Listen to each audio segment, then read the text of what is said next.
Ho, ho, ho. Actually, how about no, no, no? If you're after traditional Yuletide cheer, virtual mince pies, and decking of digital halls, you've come to the wrong video. While the following games may all look frigidly festive, they've actually got very little to do with everyone's favourite candles and carolling holiday. The likes of Skyrim and Far Cry 4 may have plenty of snow, but flying reindeer and chocolate advent calendars are nowhere to be found in their frozen lands. Instead, frost trolls and bear-on-bear brawls are the order of the Santa dodging day. That's not to say there's no festive fun to be found in these games. If you can overlook the lack of stocking stuffers, tacky tinsel and cheap plastic angels, you'll be treated to much cooler alternatives, like freeze rays, snowy stealth takedowns, and epic fights between mammoths and frostbite spiders. So pour yourself a pint of eggnog, settle down by the fire, and embrace the unconventional side of the season as we celebrate 9 festive games to play if you hate the holidays. Bar humbug indeed. Forget A Wonderful Life or Elf. Die Hard is clearly the greatest Christmas movie ever made because you can enjoy it whether you're feeling festive or not. John McClane's brand of sweaty tank top justice also extends to video games, with 1996's brilliantly breezy Die Hard Trilogy standing tall as a franchise's apex butt kicker. Containing 3 separate games that all span a different genre, it's Die Hard 2 Die Harder that's of particular interest to fans of 32-bit snow. Set around Dulles International Airport on Christmas Eve, this charming on-rail shooter sees John blasting bad guys at baggage desks, chasing terrorists down on snowmobiles, and causing all manner of snowy explosions on runways. Just because Die Harder is set close to Christmas doesn't mean it captures the spirit of the holiday though. Last time we checked, the festive period was about stealing a cheeky peck under the mistletoe, not shooting down commercial jets. John's idea of a Merry Christmas may be warped, but you can't deny he has the best high score screen you've ever seen. It may have diddly squat to do with the holidays, but Arkham City doesn't half feel festive.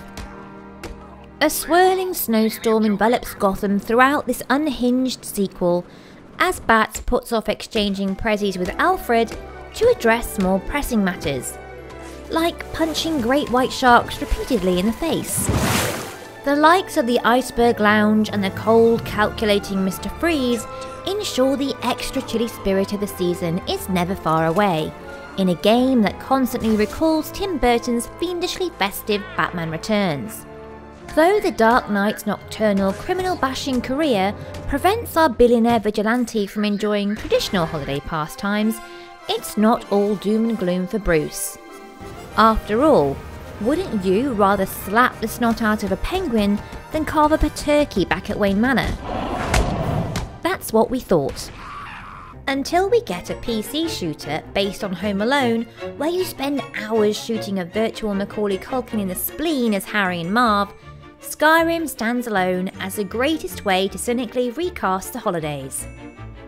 Sure, Bethesda's sprawling RPG may exist in a Christmas-free fantasy kingdom, but no other title roasts our chestnuts quite like The Elder Scrolls V.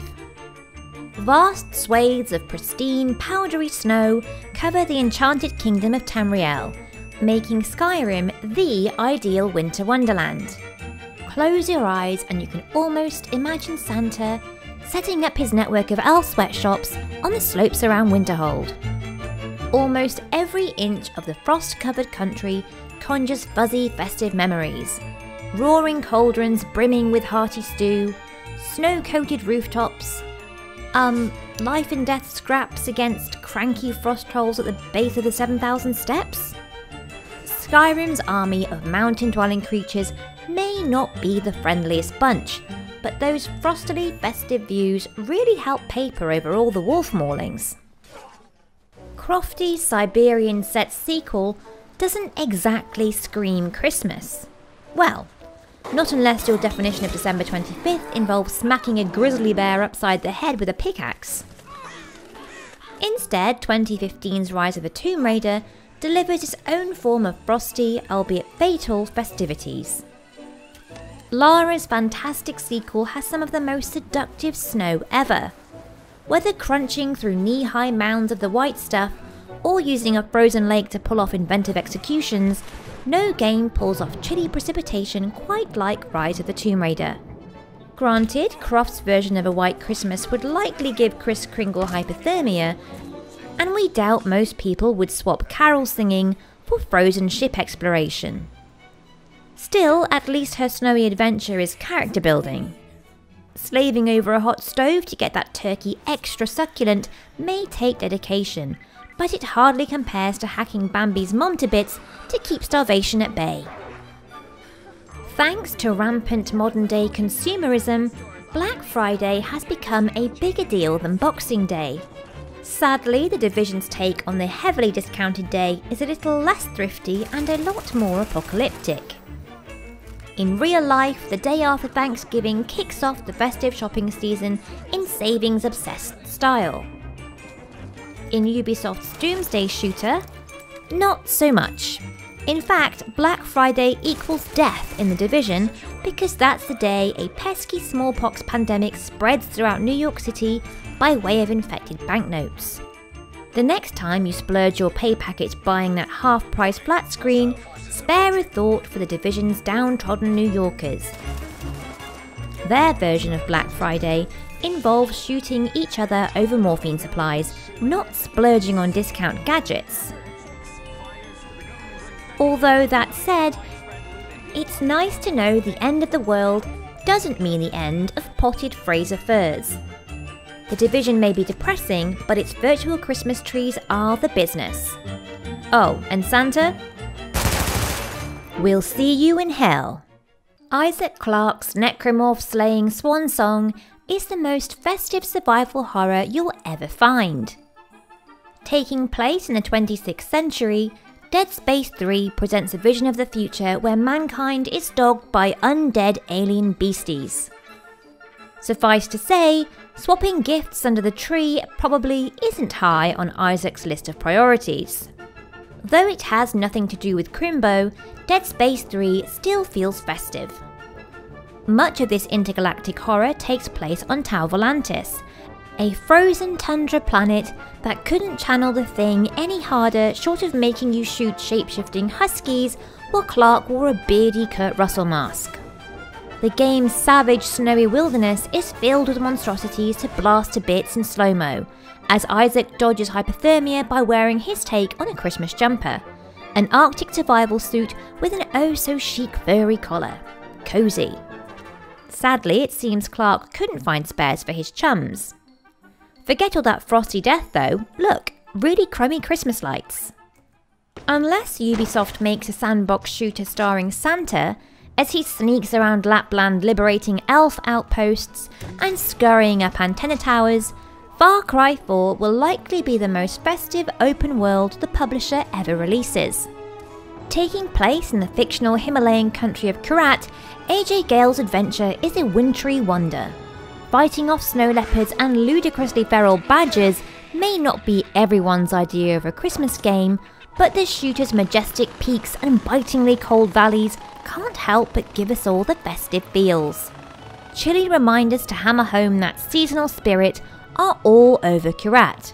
If AJ isn't spying on Blitzen's half-brother through the lens of a high-powered rifle, he's battling the abominable snowman or admiring riverbanks peppered with picture-perfect Christmas trees in waiting.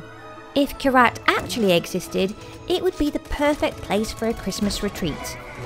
Well, provided you ignore all the constant rampages from Dumbo and Pals. Assassin's Creed Rogue may very well be the chilliest video game in existence. By default, that also makes it one of the most festive. We're not entirely sure how murderous pirates celebrated Christmas back in the 1800s, but we suspect it may have involved harpooning poor humpbacks. Set around the seas of the North Atlantic during the French and Indian War, Rogue follows Shay Patrick Cormac, a stabby, hooded hitman who loses faith in the Order of Assassins, eventually turning his back on them to join their arch rivals, the Templars. Talk about a tundra turncoat. Look past all that backstabbing and historical homicide though, and you'll find a high seas tale that feels thoroughly festive.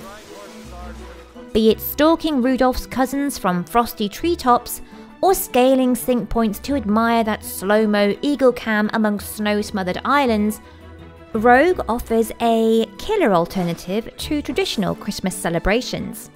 Literally. Technically, this Christmas tree shows GTA 5's opening heist probably takes place close to Santa's birthday.